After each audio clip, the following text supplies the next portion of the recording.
bonjour à vous. À nouveau, une nouvelle journée. J'espère que vous allez tous et toutes très bien. Et on va commencer c'est parti. cette matinée par un atelier. Donc hier, on a vu comment une entreprise fonctionnait, comment ça s'organisait en interne. Mais bien sûr, vous allez être amenés. Alors cette année, c'est un petit peu, c'est un petit peu complexe, on va dire ça comme ça, au vu des conditions sanitaires actuelles, ce qui fait qu'effectivement, pour certains, aller en entreprise ne peut se faire. Ceci dit, vous allez être amenés tout au long de votre scolarité, donc que ce soit au lycée ou durant vos études supérieures, eh bien, vous allez effectuer des stages. Et donc, pour ce faire, eh bien, on n'a pas deux chances, en tous les cas, de faire une bonne première impression. Donc, pour ce faire, on va vous donner tout plein de conseils pour que vous puissiez faire bonne impression en entreprise. Et surtout, l'idée, c'est que même si là, vous n'êtes pas vraiment en stage à proprement dit physiquement, l'idée, c'est aussi que vous vous projetiez, que vous vous imaginez pendant cet atelier être vraiment dans une structure et vous vous imaginiez avoir les bons codes, adopter les bonnes attitudes en entreprise. Enfin, on va voir tout ça ensemble justement pendant cet atelier, mais que vous puissiez aussi vous projeter, vous imaginer comme si vous étiez en entreprise. Qu'est-ce que vous feriez si vous étiez là aujourd'hui en entreprise ? Tout à fait. Donc, dans un premier temps, nous allons voir ce que sont les codes de l'entreprise. Qu'est-ce qu'on y met derrière ? On va rentrer un peu plus dans les détails dans un deuxième temps sur les bonnes attitudes professionnelles, en tout cas à tenir en entreprise. Et puis, on va vous donner tout plein de conseils pour réussir son premier jour.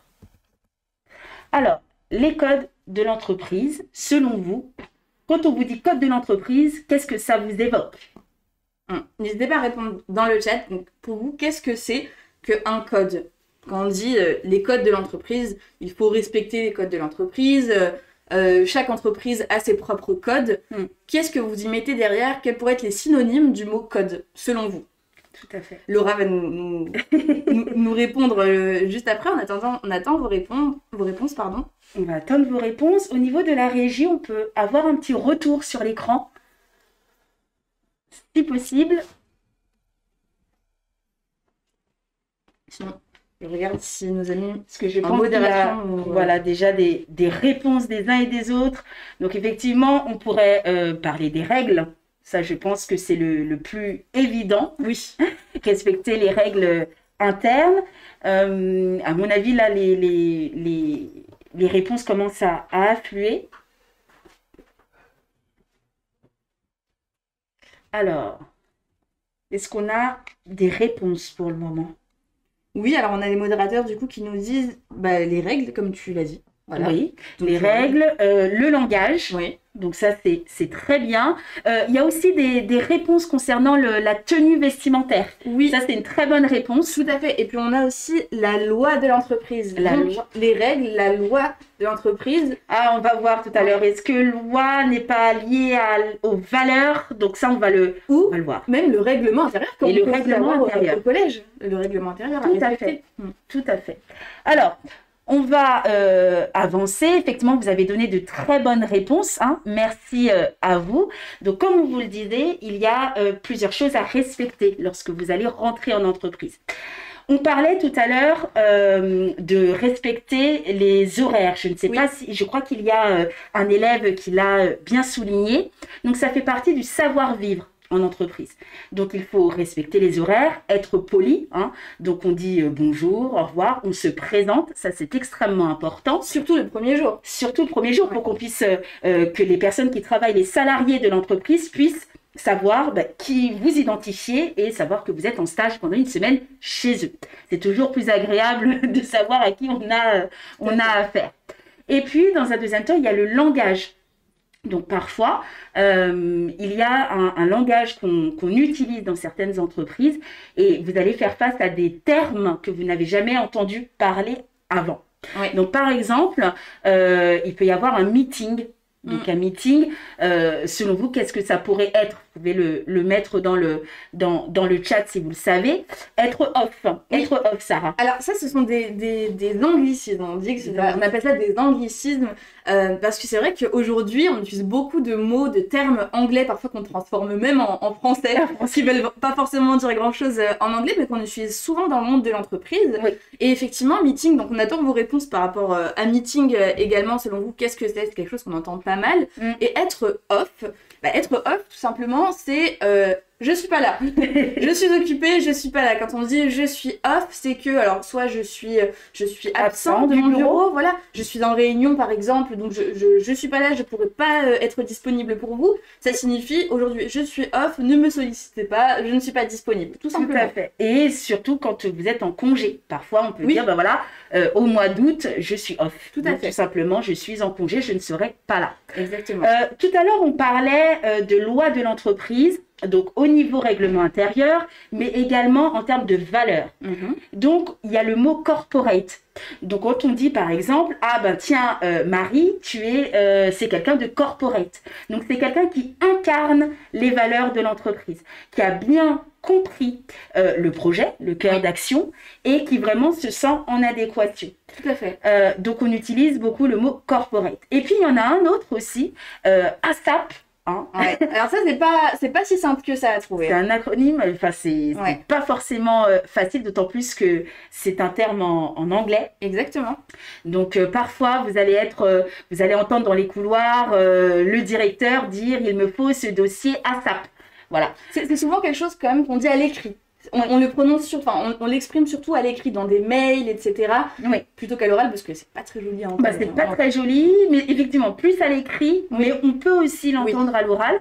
Et dans ces cas-là, ça veut dire aussi vite que possible. Donc dès que possible, il me faut ce dossier ASAP.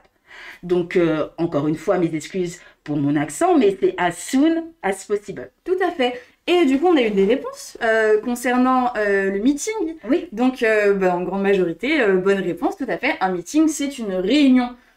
Littéralement, ça veut dire une rencontre. Un meeting, to meet en anglais, c'est rencontrer. Et un meeting, donc, c'est un moment de rencontre et on l'utilise quand on parle d'une réunion. Donc, voilà. Aujourd'hui, j'ai un meeting à 16h, c'est que j'ai une réunion à 16h. Un rendez-vous, voilà. Ou un rendez-vous.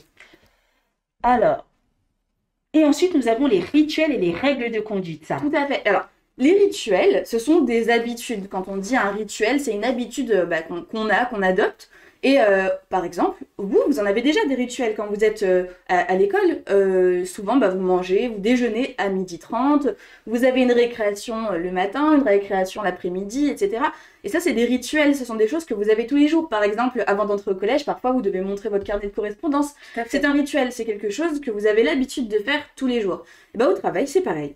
On a aussi des rituels. Par exemple, le matin, badger. Parfois, il y a des systèmes de badge dans les entreprises pour indiquer qu'on est arrivé à telle heure dans l'entreprise. Eh bien, on badge. Et ça, c'est un rituel, par exemple.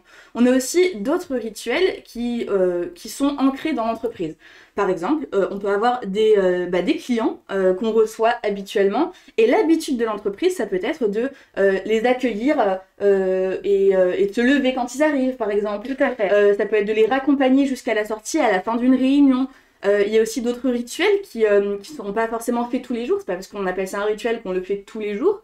Eh bien, il y a aussi le pot de départ. Alors ça, on entend souvent parler. Quand un employé ou une employée quitte l'entreprise, parfois on organise petite fête, entre collègues, où on lui dit au revoir, etc. C'est aussi le cas pour les pots d'arrivée, entre guillemets, quand il y a une nouvelle recrue dans l'entreprise. Et par contre, on a pour habitude de l'accueillir et de faire une petite fête également, un petit repas, un café avec plusieurs personnes, un petit déjeuner, pour accueillir la nouvelle recrue. D'ailleurs, on est arrivés toutes les deux en même temps chez My Future et on a eu notre pot d'arrivée. Exactement, tout à fait. On a eu un petit déj le premier jour. Aussi, on a eu une petite soirée, etc. pour célébrer notre arrivée dans l'entreprise. Et c'est vrai que ça, c'est des choses qui font plaisir. Et ça fait partie aussi de l'intégration aussi d'un stagiaire ou du moins d'un salarié également. Et ça dépend de chaque entreprise. Il y a des entreprises qui, pour elles, qui n'accordent pas forcément d'importance à ce genre de rituel et d'autres, oui. Donc ça dépend, il faut savoir s'adapter à chacune des entreprises qu'on va rencontrer dans sa carrière. Et puis on a aussi les règles de conduite. Et là, effectivement, ça fait aussi pas mal référence au règlement intérieur que Tom a indiqué tout à l'heure, et d'autres personnes également dans le chat. Le règlement intérieur, vous savez ce que c'est de toute façon, parce que vous en avez déjà un dans votre établissement scolaire, donc c'est respecter des règles de conduite, tout simplement, au sein d'un établissement. Et puis, il y a pareil, il y a la même chose, en fait, dans une entreprise, et souvent, c'est aussi lié à la profession. Là, on a dans cette image l'exemple, du coup, d'une cuisinière, qui, par exemple, sera obligée de se laver les mains avant de toucher à la nourriture. Tout à fait. C'est évident et ça fait partie des règles sanitaires d'hygiène dans son métier. Bon, aujourd'hui, de toute façon, on y est tous confrontés, qu'on travaille en cuisine ou pas, on doit se laver les mains avant de rentrer au bureau ou de rentrer en salle de classe. Et porter son masque, ça c'est extrêmement important. Et justement, en tant que cuisinière, elle a une tenue bien spécifique à porter. Également. Et puis là, on parle de cette cuisinière, mais on a aussi des personnes qui peuvent travailler dans des métiers dits à risque où elles peuvent se blesser, par exemple par rapport à leur matériel, etc. Et parfois, le port de chaussures de sécurité est obligatoire. Et donc ça, c'est une règle de conduite. C'est pas une option. On est obligé de le faire pour se rendre sur son lieu de travail. Et puis, il y a tout un tas comme ça de règles qui sont adoptées selon la profession et selon l'environnement de travail où on se trouve. Tout à fait. Alors, c'est vrai que parfois, la tenue, on n'est pas forcément à l'aise dedans. Elle n'est pas forcément très jolie, effectivement, mais c'est une tenue de sécurité, c'est pour vous. Donc, il n'y a pas de négociation possible. Les tenues sont à porter et à garder propre tout au long de la semaine. Exactement. Alors, à présent, on va rentrer un peu plus dans les détails concernant les bonnes attitudes professionnelles en entreprise et on va donc vous diffuser une petite vidéo. On va vous demander d'être attentif et de noter les éléments marquants, les éléments essentiels que vous avez retenus. Et on débriefe ensemble juste après.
Alors, la vidéo, est-ce que elle a été diffusée normalement? Vous avez eu tous les éléments essentiels.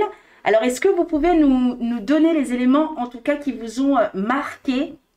Ce sont les informations, en tous les cas, à retenir et qui sont extrêmement importantes pour vous lorsque vous allez être en stage en entreprise. Exactement. Et en attendant vos réponses, et vous nous disiez ce que vous avez retenu de cette vidéo et des éléments justement dont parlait Laura, on va répondre à la question de Théo qui demande si on risque de se faire renvoyer si on ne respecte pas plutôt les règles de l'entreprise. Si on ne respecte pas une règle de l'entreprise. Et en effet, c'est possible. Pour tout vous dire, ces règles, si elles sont mises en place, c'est pour que tout se passe bien dans l'entreprise. C'est pour justement que ce soit pas l'anarchie, que chacun ne fasse pas ce qui lui semble dans l'entreprise et que ça porte préjudice aux autres salariés. Si par exemple on avait le droit, je sais pas, d'utiliser son téléphone et d'être au téléphone quand on voulait, etc., ça risquerait de déranger les autres. Des personnes par exemple qui peuvent être en réunion avec des clients importants, etc. Ça c'est un exemple, mais si je prends aussi l'exemple de la tenue de travail, les chaussures de sécurité, voilà, si on refuse de les porter parce qu'on les trouve pas jolies par exemple, et ben si on se casse quelque chose, si on se blesse, et ben ça peut être très dangereux déjà pour votre santé, mais aussi par rapport à l'entreprise qui est responsable de vous. Donc si ces règles sont mises en place, c'est pour qu'elle forcément elle soit respectée et derrière oui il y a un risque d'être renvoyé ou au moins d'avoir parfois un blâme entre guillemets ou voilà en tout cas que l'employeur ne soit pas content de ça et ça peut aller jusqu'au renvoi du salarié, du stagiaire, etc. Donc c'est quand même des règles qui sont importantes à respecter et c'est aussi pour ça que c'est pour ces risques-là de renvoi, etc. qu'on doit se forcer aussi à les respecter. Mais quand on a une règle enfin, quand l'employeur nous donne une règle à respecter, c'est pas que pour dire voilà, je commande, il faut respecter les règles, il faut que vous fassiez ça comme ça, c'est moi qui décide. C'est pas ça, il faut pas se dire ça, il faut que vous essayiez aussi de comprendre pourquoi ces règles ont été mises en place. Tout à fait. Et il faut savoir que ce n'est pas là, ces règles ne sont pas faites pour embêter le monde, mais bien de vous protéger pour que vous puissiez travailler dans un environnement serein et en tout cas sérénité et sécurité. Exactement. Autre chose aussi, un élève qui refuse, un stagiaire qui refuse de respecter les règles, de porter ses chaussures de sécurité, eh bien, non seulement ça peut aller jusqu'au renvoi, mais avant ça, eh bien, ça va altérer les rapports que vous avez avec votre tuteur. Et on va voir tout à l'heure quels sont, en tous les cas, quels sont les impacts positifs qu'il peut y avoir lorsqu'on a passé une bonne semaine en entreprise et que justement on a des liens en tous les cas qui se sont bien passés, assez positifs avec son tuteur. Il peut y avoir des conséquences quand même assez importantes et qui vous serviront par la suite. Donc vous avez tout intérêt en tous les cas à pouvoir garder un bon contact aussi avec votre tuteur et ça passe par le respect des règles. Juste avant de continuer, on va juste répondre à 2 questions du chat qui sont apparues, qui sont très pertinentes, notamment la question de Romain, qui est si joliment formulée, qui nous dit « Mais pourquoi utiliser ce langage anglicisé, il a dit ça, anglicisme, dans le pays de la baguette ?» Et oui, c'est une très très bonne question, puisque en effet, nous sommes en France, on parle couramment le français, mais on utilise du langage anglais, en fait, des mots qui sont tirés de l'anglais. Alors, c'est pour plusieurs raisons. Notamment, c'est indéniable quand même que les pays anglo-saxons ont quand même une forte influence sur les autres pays et sur la France en particulier. Il y a pas mal de termes anglais qui sont récupérés en France, par exemple, en termes de management, etc., marketing, etc. Ce sont des termes qui sont aussi anglais et donc on les utilise dans l'entreprise. Et puis aussi, il faut savoir qu'aujourd'hui, dans les entreprises, il n'y a pas que des Français qui y travaillent. Tout à fait. Et on a beaucoup de personnes qui parlent anglais, qui sont soit issues de pays anglo-saxons, soit d'autres pays, mais il arrive que dans des entreprises françaises, il y ait des salariés qui parlent anglais. Et donc, avec l'habitude, etc., on se forme. Donc, c'est pas qu'une simple mode, on va dire, de parler anglais, c'est qu'il y a une véritable influence sur nos mots. Tout à fait. Alors là, je vois qu'il y a des retours de nos chers participants. Effectivement, le SBAM, ça, c'est un élément essentiel aussi à bien noter. Le SBAM, sourire, bonjour, au revoir, merci. Donc ça, vous l'avez bien effectivement mis en valeur. Il y a la question de l'assiduité. Qu'est-ce que l'assiduité ? Eh bien, c'est d'avoir un comportement régulier, de poursuivre ses efforts sur le long terme. C'est-à-dire de pouvoir être à l'écoute, volontaire, de se montrer intéressé, donc d'être dans une posture positive tout le long du stage et non pas juste le premier jour ou juste le dernier jour parce que vous avez besoin d'avoir quelques informations.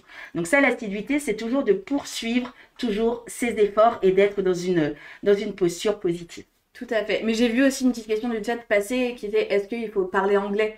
Forcément, non, pas forcément, ça dépendra du métier que vous voulez faire. Bien sûr, l'anglais, de toute façon, on le verra avec les professionnels qu'on va rencontrer cette semaine. L'anglais, c'est une langue quand même qui est importante. Et les langues, de manière générale, c'est toujours une plus-value pour vous de parler une autre langue. Si vous le pouvez, c'est vraiment génial. Mais ça dépendra du métier que vous faites, donc c'est pas toujours une obligation. Tout à fait. Donc, il y en a certains qui font le lien entre assiduité et sérieux aussi. Oui, effectivement. Tout à fait. C'est tout à fait ça. Alors, on va faire un petit jeu ensemble. On va vous proposer plusieurs attitudes. Vous allez devoir nous dire si effectivement ce sont des attitudes à éviter lors de votre stage. Alors, il y en a qui paraissent un petit peu évidentes, mais nous, ce qu'on va vous demander, c'est d'essayer d'argumenter derrière. C'est pourquoi vous jugez que cette attitude est à éviter. Alors, Sarah? Alors, vous avez 4 propositions devant vous, donc il y a une ou plusieurs réponses possibles. Parmi ces attitudes que vous voyez à l'écran et que je vais vous citer, lesquelles sont à bannir, entre guillemets, ou en tout cas à éviter en entreprise? Alors, on a soit arriver avec 10 minutes de retard au travail, donc sur son lieu de stage, soit se présenter, est-ce que c'est une mauvaise habitude de se présenter? Voilà. 3, prendre un cahier ou un journal de bord et un stylo et prendre des notes, est-ce que c'est une mauvaise habitude? Ou 4, rentrer chez soi le mercredi après-midi, est-ce que c'est à éviter? Voilà. Donc c'est à vous. On attend vos réponses On a dans déjà le des chat. réponses, hein, mine de rien. On a 1 et 4. Oui. On a 1 et 4. Je n'ai pas vu le nom, mais merci à vous pour cette réponse. Alors on a 3 et 4. Ah, on a 3 et 4. Donc prendre un cahier, journal de bord et un stylo et rentrer chez soi le mercredi après-midi. Donc ça, ce sont des postures à éviter. selon Apparemment. certains. Apparemment, on va D'accord. vous donner la réponse bien évidemment. On attend juste que d'autres personnes puissent donner leur réponse quand même. Et oui, donc on a encore 1 et 4. Donc arriver avec 10 minutes de retard et rentrer chez soi le mercredi après-midi. On a que le 1 aussi. Ah, on a le 2 et le 3. Se présenter et prendre un cahier de bord. Attention, ce sont les attitudes à éviter, pas à adopter. Je reprécise. Ok, en tout cas, je vois que le 1 revient tout cas, beaucoup. En majorité, effectivement. Voilà. Et donc, la bonne réponse, ou les bonnes réponses, déjà dans un premier temps, c'est arriver avec 10 minutes de retard. Évidemment, c'est pas acceptable, déjà au collège, vous le voyez bien, mais en plus dans le monde de l'entreprise, il y a aussi des sanctions quand on arrive en retard. Tout à fait. Et puis, c'est pas très poli, et ça fait pas plaisir pour ses collègues. Votre collègue qui vous attend parce que vous avez quelque chose de prévu, et vous qui arrivez 10 minutes en retard, ça peut pénaliser du coup les membres de votre équipe. Donc, effectivement, c'est une attitude à éviter, et ça, je pense que vous en avez totalement conscience. Ensuite, je vois des foulées aussi de 4. 1. De 1, alors le 1 c'est sûr. Mais c'est génial que vous reteniez déjà que c'est une attitude à éviter. Et puis on a aussi la réponse 4, effectivement, qui est de rentrer chez soi les mercredis après-midi. Puisque, alors oui, parfois on n'a pas cours le mercredi après-midi quand on est au collège, quand on était à l'école, mais il se peut qu'on ait le stage le mercredi après-midi et qu'il ne pas rentrer chez soi. Tout à fait. Sarah, là, je rebondis sur le mercredi après-midi et ça, c'est un réflexe que certains, en tout cas, peuvent avoir. C'est à l'école, le mercredi, en tout cas au collège, vous n'avez pas cours en règle générale, donc vous rentrez chez vous. Une fois que vous êtes en entreprise, ce sont les horaires de l'entreprise qui priment. Donc vous êtes censé être sur le terrain, être en entreprise le mercredi après-midi. Si toutefois vous avez l'autorisation de rentrer chez vous le mercredi après-midi, ça peut arriver, Oui. que certains tuteurs en fait vous disent ben voilà, tu peux rentrer le mercredi. Cette information doit être stipulée noir sur blanc sur votre convention. Oui. Autrement, en fait, vous n'êtes pas protégé et de ce fait, s'il vous arrive quelque chose, eh bien, ça risque d'être très très compliqué pour vous et pour vos parents surtout. Donc, et pour l'entreprise aussi de fait, puisqu'ils n'avaient pas à vous laisser partir sans indication préalable. Par contre, si vous avez des obligations également, on vous invite toujours à prendre contact avec le tuteur en amont du stage et même le premier jour si nécessaire pour lui rappeler en lui disant ben voilà, moi je dois absolument rentrer chez moi le mercredi après-midi pour telle et telle raison, pour des rendez-vous un rendez-vous médical ou autre, et de ce fait eh bien il le sait et il le stipule. Tout à comme fait. Ça tout le monde est protégé Et tout le monde Pareil, est au courant aussi. tout le monde c'est est au important courant. de prévenir. Complètement. Et puis aussi, vous avez peut-être le besoin de quitter le stage peut-être à 16h30 plutôt qu'à 17h. Là, je donne des horaires au hasard parce que vous avez un bus et que le bus, si vous le ratez, c'est assez compliqué pour pouvoir rentrer chez vous. Eh bien, en informant votre tuteur, au moins, il va pouvoir s'organiser et faire en sorte que vous soyez sortis à la bonne heure. Avec l'accord de vos parents, bien entendu, de vos tuteurs, en tout cas Tout à légaux, fait. et aussi de votre professeur principal qui a également son mot à dire et qui a besoin d'être informé de ce qui se passe pendant votre semaine de stage. Tout à fait. Génial, et bien passons à la suite du coup de ce quiz. Tout à fait. Alors, on a abîmé le matériel de travail et les produits en vente. On a posé des questions aux professionnels. Sortir son smartphone devant les professionnels et les clients. Et le dernier jour, dire seulement merci au tuteur ou à la tutrice et partir. Donc, quelles sont les mauvaises habitudes selon vous parmi celles-ci maintenant? Quelles sont celles à éviter? On attend avec impatience vos réponses. Alors, il y a une dédicace pour un professeur, apparemment. Alors, je vais pas mes lunettes. Alors, monsieur, alors je n'ai pas le bon mot au loin aussi, mais en tous les cas, c'est un élève qui remercie son professeur de l'avoir aidé dans ses recherches. Trop bien, génial. Ça, c'est Et super. oui, alors il y a encore certains élèves qui sont étonnés du nombre de participants, mais sachez que derrière un participant, une connexion, il peut y avoir effectivement toute une classe entière. Tout à fait. Donc là, on est peut-être plus de 1000 et quelques, 1500 jeunes On est ce matin. Tout à fait. Alors là, je vois qu'il y a pas mal de 5, 6, 7, 5, 7, 6. Voilà, ça fuse. 5, 6, 7. Ah, il y a le 6 aussi. Ah non, 5, 7, 8. Et il y a le 8 aussi. 5, 7, 8. Bon, globalement, je pense qu'ils ont bien cerné. Donc, abîmer le matériel de travail et les produits en vente, ça, il faut éviter de le faire, en tout cas sciemment, mais ça peut arriver à tout le monde, Bien sûr. de faire tomber quelque chose et de le casser. Hein. Vous n'allez pas être puni ou sanctionné, ou vous n'allez pas devoir repayer le matériel. Ça fait peur, ça. Ça fait moi, peur. Moi, je suis maladroite et à chaque fois que j'ai eu mes stages, mes premières expériences professionnelles, j'étais en stress d'abîmer quelque chose, etc. Mais l'important, je pense, quand on casse quelque chose, etc., c'est au moins de le dire déjà, de ne pas laisser et de partir comme si de rien n'était parce qu'on a honte. On peut avoir honte, bien sûr, mais mieux vaut être honnête. Ah oui. Et il se passera rien. Et au contraire. Ah, complètement, Sarah. En fait, le but, c'est de ne pas, en fait, on peut culpabiliser d'avoir abîmé ou cassé, ça arrive. Le tout, c'est de ne pas rester dans son coin et d'essayer de camoufler ce qui s'est passé. Exactement. On va voir son tuteur, on lui expose la situation et il va y avoir une solution qui va être trouvée. Par contre, si vous abîmez sciemment le matériel et sachez qu'il y a beaucoup de caméras dans une entreprise et qu'on va savoir forcément ce qui s'est passé, et bien là, par contre, ça peut aller plus loin. Non seulement ça peut aller jusqu'à une sanction simple, ça peut être aussi un arrêt total du stage et voire même des actions en justice.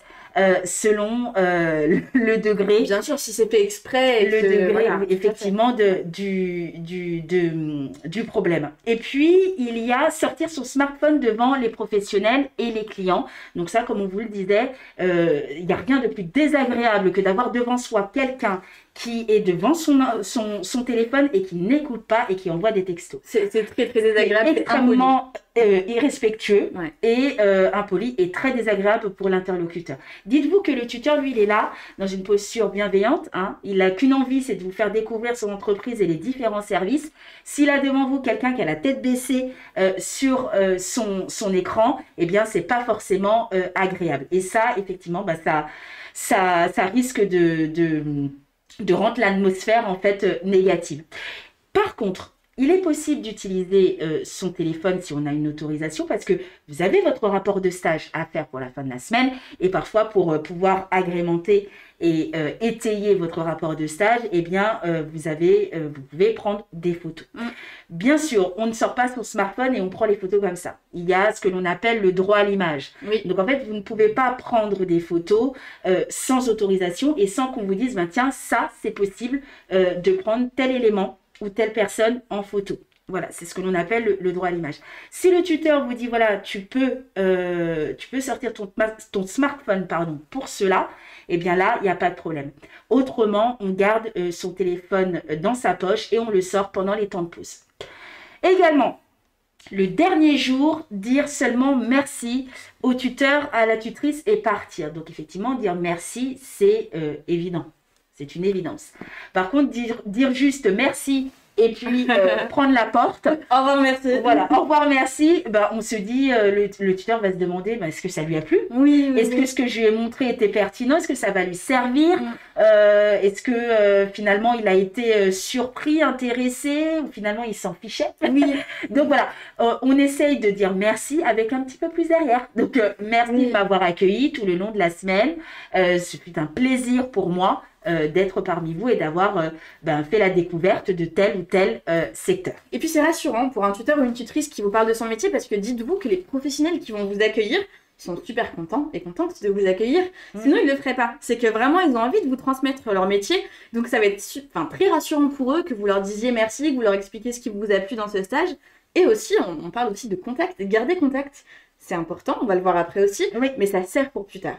Donc c'est bien de partir sur une bonne image de soi et puis tout le monde est content après. Hein. Puis tout le monde est heureux. Voilà. Et c'est le but d'un stage, hein, c'est que vous soyez complètement satisfait à la fin de la période. Parfait. Alors, pour récapituler, les bonnes attitudes à adopter tout au long du stage, on a le premier jour. Si on devait, en tout cas, catégoriser tous ces éléments durant la semaine, on a le premier jour. Oui, alors le premier jour de son stage, alors comme l'a dit tout à l'heure Laura, on n'a pas deux occasions de faire une première bonne impression. C'est vrai qu'on se dit toujours que les 5 premières secondes, minutes où on rencontre quelqu'un, ou le premier jour de son stage, etc., c'est important parce qu'on marque les esprits. Donc, j'ai envie de dire, on donne un peu tout. En tout cas, on fait attention, on se soigne. Déjà, on soigne sa tenue vestimentaire dans un premier temps, donc ça on verra également. Être ponctuel et respecter les horaires. Je vous ai vu d'ailleurs dans le chat parler du mot ponctuel et c'est super d'employer ce mot-là. C'est exactement ce mot-là qui veut dire être à l'heure et respecter les horaires. Se présenter. Alors oui, parfois on peut être un peu timide, ça dépend de chacun et de chacune. C'est vrai qu'on n'ose pas, on arrive dans un environnement qu'on ne connaît pas, donc on a peur d'aller vers les autres et de dire bonjour, je m'appelle Sarah, je suis la nouvelle stagiaire, mais il ne faut pas hésiter. Parce que ça fait plaisir de voir quelqu'un qui vient à vous et qui vous dit, qui se présente à vous. Donc, oui, qui est enthousiaste. Voilà, qui est content ou contente d'être là, donc n'hésitez pas si vous le pouvez en tout cas à bien vous présenter en arrivant. Être poli et sourire, mais ça on ne vous l'apprend pas et j'espère que vous l'êtes déjà souriant et poli. En tout cas, c'est tout ce qu'il faut pour déjà son stage et dans le milieu professionnel de manière générale. Puis on a le fameux bonjour, au revoir, merci, important et qui fera vraiment plaisir à vos collègues. Tout à fait. Et puis, tout au long, en fait, de la semaine, il faut être assidu. Hein, comme vous le disiez très bien tout à l'heure, c'est être sérieux, être dans une posture positive tout le long. Hein, on poursuit ses efforts. On respecte les personnes, les lieux et les règles. Hein. On observe, on questionne et on prend des notes. Donc, on a toujours son cahier avec soi.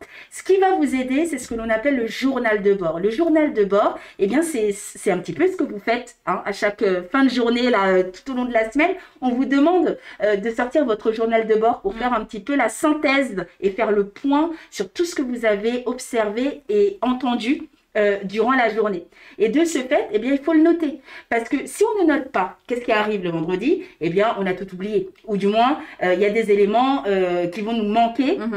Et donc, ça va être compliqué par la suite de rédiger son rapport de stage. Donc, le journal de bord est le support qui va vous aider à rédiger le rapport de stage où vous allez pouvoir raconter vraiment les métiers représentés et puis effectivement les différentes définitions et autres éléments que vous avez découverts durant la semaine. Exactement. Donc c'est important de le tenir à jour. On range donc son smartphone et ce qui est important parce que parfois vous n'êtes pas forcément, vous n'allez pas être tout le temps en action. Vous n'allez peut-être pas être tout le temps avec votre tuteur. Donc de ce fait, il y a des moments où vous allez être en autonomie. Eh bien, vous allez utiliser ce temps pour pouvoir remplir votre journal de bord. Commencez à rédiger votre rapport de stage. Vous allez anticiper pour éviter d'être après sur le week-end ou autre à devoir passer vos journées à tout rédiger et être dans la panique. Au moins, quand vous prenez ces petits temps-là de manière découpée, que vous anticipez, eh bien, vous pouvez aller voir votre tuteur en disant voilà, j'ai besoin de telle image, de telle information pour pouvoir remplir mon rapport de stage et mon journal de bord. Idem durant cette semaine où effectivement vous n'êtes pas en entreprise mais vous êtes avec nous, hein, eh bien c'est pour ça qu'on essaie toujours de vous donner un récapitulatif des informations que l'on vous donne, qu'on fait des temps de synthèse pour pouvoir vous redonner des éléments importants à noter sur le journal de bord et ensuite sur le rapport de stage. Là, je ferme la parenthèse. Et dernier jour, donc on fait le bilan avec le tuteur et la tutrice. Donc peut-être qu'il y a des choses que vous avez appréciées, d'autres moins. Et vous avez tout à fait le droit, vous êtes tout à fait légitime de dire ce qui vous a moins plu. Et également, et ça vous permet effectivement de voir en termes d'orientation, tiens, est-ce que c'est un métier qui m'intéresse ou finalement, c'est un métier qui ne me plaît pas. Et on remercie pour le stage et on garde contact avec son tuteur et sa tutrice. Donc, on pose la question à son tuteur, est-il possible de garder contact, soit via une adresse mail, soit via un numéro de téléphone. Le but, c'est pas d'envoyer des messages ou autres à votre tuteur tous les jours, mais disons qu'au mois de décembre, en fin d'année, ça fait toujours plaisir de recevoir des vœux, soit par mail ou par téléphone. Oui. Et donc, quelles sont les conséquences positives à ça? À quoi? Quand on garde contact avec son tuteur et que Alors, ça c'est ce tout qu'on s'est bien passé. a commencé à dire tout à l'heure, effectivement, et ben, ça laisse pas mal d'opportunités. Il y a pas mal de personnes qui ont réussi à garder contact avec leur tuteur ou leur tutrice, ce qui fait que elles ont pu refaire un stage dans la même structure plus tard, quand elles ont évolué dans les études, ou même avec le bouche à oreille, ben, alors du coup votre tuteur ou votre tutrice est parti parler en bien de vous à d'autres entreprises, d'autres collègues, etc. Ce qui vous donne aussi d'autres opportunités ailleurs. Et c'est comme ça qu'on construit son réseau. En fait, dès la troisième, on peut déjà commencer à construire un réseau professionnel. C'est pas négligeable. Moi, je sais que en troisième, j'avais fait mon stage alors, dans une école maternelle parce que je voulais faire ça comme métier quand j'étais petite. Du coup, je voulais être institutrice. Et finalement, je m'étais rendu compte voilà, que c'était pas ce que je voulais faire, etc. Mais je me souviens que ça s'était très bien passé, finalement. J'avais été, entre guillemets, sage pendant mon stage, etc. Et ma tutrice m'avait fait une lettre de recommandation. Ce qui a été précieux pour moi, parce que après, quand je voulais faire des jobs étudiants, donc du babysitting, etc., pour financer mes études, et ben, j'avais cette lettre de recommandation que je pouvais donner à mes employeurs, et je peux vous dire que ça m'a beaucoup aidé, et ça, c'est pas négligeable. Donc en fait, il y a toujours quelque chose à apprendre quand on garde contact. Tout à fait. Non seulement on peut refaire un deuxième stage au sein de l'entreprise, et puis le tuteur peut ouvrir aussi son carnet d'adresses pour vous recommander à ses connaissances, et voire même plus tard vous proposer carrément un contrat de travail, soit un CDI comme on l'a vu hier, ou un CDD. Exactement. Alors juste, j'ai vu une question qui est pertinente. On a une question de Iliane qui a bien suivi, je pense, l'atelier d'hier, qui demande si dans le service public, et je pense que tu es bien placé toi pour répondre à cette question, est-ce qu'il y a des codes spécifiques? Ou est-ce que c'est pareil partout? Alors, les règles de base, que ça fasse partie d'une entreprise privée, du secteur public ou des associations, tout ce qu'on vient d'évoquer aujourd'hui, c'est la règle pour tout le monde. Parfait. Bien sûr, à chaque type d'organisation, eh bien, il y a ses codes et ses règles. Effectivement, dans le secteur public, il peut y avoir des codes un petit peu plus stricts. Oui. Donc, une tenue à porter, un système de badge que vous devez absolument avoir. Il y a aussi au niveau des horaires qui sont encore plus cadrés. Ouais. Où il est difficile effectivement d'en sortir. Et puis également en termes de rapport hiérarchique. Oui. Où là, effectivement, ça peut être un petit peu plus différent parce qu'il y a plusieurs services, il y a plusieurs directeurs et on se doit de respecter chaque strate hiérarchique. Parfait. Donc ça, c'est quelque chose d'assez spécifique à la fonction publique. Très bien, alors on peut passer donc à la suite. Donc, quels sont les mots ou tics de langage à éviter en entreprise? À vous de nous dire un petit peu quelles sont les choses qu'il faut éviter de dire. Alors sans dire de gros mots bien sûr, parce que c'est pas le but, oui. Mais de manière générale, qu'est-ce qu'il faut éviter de dire en entreprise? Ce sont des tics de langage que d'ailleurs j'ai. Oui. Donc peut-être que vous m'avez entendu les dire pendant les ateliers. De toute façon, c'est tellement ancré dans notre langage au quotidien qu'on ne s'en aperçoit même plus. Là, j'ai déjà vu quelques réponses. J'ai vu je m'en fous. Effectivement, on évite de dire je m'en fous à son professeur. Le langage familier, on évite les gros mots, effectivement. Et aussi le ton. Tutoyer. Parfait, ça. Génial. Ça, c'est... Tutoyer, on peut se tutoyer seulement si on a demandé à la personne avant. Ça, c'était quelque chose aussi de la politesse. Quand on croise quelqu'un, on lui demande est-ce qu'on peut se tutoyer. Voilà. Mais on ne le fait pas de nous-mêmes sans lui avoir demandé avant. Insulter, bien sûr. Le langage familier, voilà, le t'inquiète, le frère, le wesh, on évite. Alors, on va faire un nouveau jeu. On va vous proposer des tics de langage à éviter et vous allez devoir nous donner un synonyme ou en tout cas des mots plus professionnels pour les remplacer. Vous allez tout de suite comprendre. Le terme grave, ça c'est un terme qu'on utilise très souvent. Moi-même, moi je ne pense plus le nombre de fois que je l'ai dit. Voilà, on ne s'en aperçoit plus. Alors grave, qu'est-ce qu'on pourrait dire à la place de grave? Alors, moi, j'avoue que ça sort spontanément souvent, mais si je suis en réunion en entreprise, je vais éviter de le sortir comme ça. Ouais. Donc, je me contrôle, par exemple, et à vous de répondre aussi si vous avez des alternatives. Au lieu de dire ah, c'est grave bien, peut-être que je peux dire ah, c'est très bien. C'est très bien. Ou alors, si vraiment c'est incroyablement bien, c'est grave bien, et ben, je dirais c'est tellement bien. Ah, c'est vraiment bien. Absolument. Voilà. C'est tellement, exactement. c'est sûr. C'est sûr, tout à fait. Évidemment. Exactement, évidemment, Absolument, carrément. Voilà. Très bien. Donc ça, on est d'accord. Ah bah, il y en a qui anticipent déjà pour le OK, j'ai vu, ils ont dit d'accord. Donc Parfait. effectivement, parfait. Et le ils croivent, s'il vous plaît, on ne veut plus l'entendre. Ça peut, hein, la langue peut fourcher, mais s'il vous plaît, ils croivent, on est sur ils croient. Oui. Hein.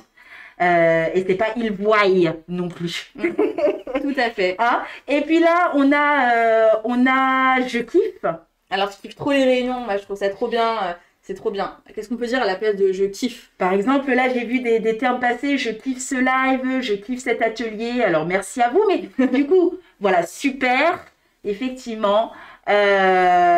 Et oui, il y en a encore qui disent ils croient, hein, on ne se moque pas. Il est autorisé de sourire, mais on ne se moque pas. Je kiffe. Affirmatif, mon cher. Tellement d'accord. Oui, je kiffe. Donc, de toute façon, on sait ce que ça veut dire je kiffe. Ça veut dire que j'aime bien. J'apprécie. Voilà, j'apprécie. J'apprécie. Alors, le j'adore, on essaie de ne pas trop en abuser non plus. Hein, mais j'aime. Voilà, j'aime bien. Ça, ce sont des bons termes. Alors, pour récapituler, sur les mots à éviter, je vois qu'il y a des questions, on va y répondre juste après. Pour récapituler, donc on a grave, on le remplace par absolument. OK, on privilégie le d'accord. Le ouais, attention, on est plutôt sur du oui. Hein. Idem, hier, je me suis surprise à dire yes, on évite. Également, ils croient, ils croient. Trop bien. Bah alors, très bien. Pas de gros mots, on essaie de rester poli. En fait, il faut rester poli, on n'essaie pas, il faut rester poli. Ça, c'est très très important. Donc, on ne tutoie pas son tuteur, on l'a dit tout à l'heure. Je kiffe, j'aime bien. Le non aussi, c'est comme le ouais. C'est voilà. On a l'habitude, entre amis, etc., de dire ces termes-là. Mais bon, bien dire le non, c'est beaucoup mieux. Surtout, vaut mieux, en fait, bien le dire plutôt que de se faire reprendre. C'est un peu embêtant quand on se fait reprendre. Quand c'est jamais très agréable. On nous dit non, faut pas dire ça. Ah non, s'il vous plaît, on dit oui, on dit pas ouais. Eh ben, anticipez, ne le dites pas. Comme ça, vous vous faites pas reprendre. Honnêtement, c'est bien mieux. Alors maintenant, on va rentrer dans la dernière partie. Donc, réussir son premier jour en entreprise. Donc, selon vous, que faut-il préparer la veille pour son premier jour de stage? Alors, reprenez les éléments qu'on a vus tout à l'heure. Sur la présentation, sur le fait d'arriver en retard ou pas. Alors, selon vous, qu'est-ce qu'il faut préparer pour éviter justement qu'il nous arrive quelques petites galères ou imprévus? Parfait. Et en attendant, je me propose ici peut-être de regarder un petit peu les questions qui sont restées en attente. Est-ce qu'il faut parler avec un langage soutenu comme ne guère, ne point, etc. Alors non, on va pas rentrer dans l'excès comme ça, parce que ça sera pas naturel et ça va marcher 5 minutes et après, c'est bon, le naturel reviendra au galop. Donc non, on essaie juste d'employer des termes qu'il faut. Et donc là, on a eu vos réponses. Donc, préparer son sac. Voilà, préparer son sac, une tenue adaptée, de l'argent, un petit peu d'argent, on va voir pourquoi tout à l'heure. Alors, la tenue, son réveil, voilà, ça je l'attendais. Ah, relire le règlement. Pas excellent, excellent. Sa tenue, sa pochette, son cahier et son stylo, on est bon. Parfait. Alors effectivement, on prépare toujours son trajet en amont. Pourquoi ? Parce que, eh bien, vous allez peut-être aller dans un endroit que vous ne connaissez pas forcément et on peut se faire surprendre par les horaires de bus et autres et donc d'arriver en retard et donc de faire une mauvaise impression. Donc ça, ce serait dommage. Préparez bien vos itinéraires et il y a tout plein d'applications selon là où vous habitez pour pouvoir vous aider. On a toujours les coordonnées du tuteur avec soi parce qu'il peut y avoir des imprévus et si vous arrivez en retard, ok, c'est dommage, mais au moins si vous prévenez le tuteur, c'est toujours mieux que si vous arrivez comme une fleur sans que personne ne comprenne la raison de votre retard. La tenue vestimentaire, donc, elle est propre. Hein. On rentre dans la peau d'un professionnel, elle est neutre, ça c'est important, et on a une posture sérieuse. Le smartphone, comme on disait, on le garde rangé, mais on peut envoyer quand même un petit message à ses parents pour dire qu'on est bien arrivé. Cahier, stylo, monnaie Pour le repas du midi, parfois, il y a des cantines au sein des entreprises et parfois non. Donc, au cas où, c'est toujours mieux de prévoir. J'aimais juste une réserve sur la monnaie, parce que tout à l'heure, on a quand même eu un commentaire assez pertinent qui était si on n'a pas d'argent déjà pour se payer une tenue vestimentaire. Oui. Ça revient aussi à ça, si on n'a pas d'argent, on n'a pas la possibilité de se procurer de l'argent pour ça. Évidemment, on peut rien faire de plus. Tout à fait. Concernant la tenue vestimentaire, il y a des alternatives. Oui. Moi, par exemple, là aujourd'hui, je porte des baskets, mais j'ai pris des baskets sombres, sobres aussi, donc qui passent un peu partout. Mais je me serais pas amusée à mettre des sneakers fluo, etc., parce que je sais que je suis sur mon lieu de travail. Pareil pour la monnaie, etc. Si vous avez la possibilité de demander, donc soit est-ce qu'il y a une cantine sur place, etc., ou sinon vous n'êtes pas obligé de manger dehors, etc. Vous pouvez apporter votre propre nourriture. Renseignez-vous juste s'il y a un endroit pour manger et apporter sa nourriture, mais vous n'êtes pas obligé, voilà. Mais en tout cas, prévoyez au moins déjà peut-être quelques pièces au cas où sur le chemin. Si vous ne pouvez pas, c'est pas grave. Si vous avez de quoi faire votre trajet avec des tickets ou des cartes de transport. Ouais. Si vous avez aussi de quoi manger. Là, je viens de dire ouais. Parfait. C'est pas bien. Comme quoi, ça sort tout seul. Et le réveil, donc, pour bien se réveiller à l'heure. Alors, on va juste vous montrer une petite image parce qu'on arrive très bientôt à la fin de cet atelier. Il y a une image qui se présente devant vous et il y a des anomalies. Il y en a 3 très exactement. Est-ce que vous pouvez nous les citer dans le chat, s'il vous plaît? Donc là, on est, en tout cas, pour regarder l'environnement, on est face à un cuisinier. Alors, est-ce qu'on a... Alors, on attend vos réponses. Qu'est-ce qui ne collerait pas là-dedans? Qu'est-ce qui ne collerait pas?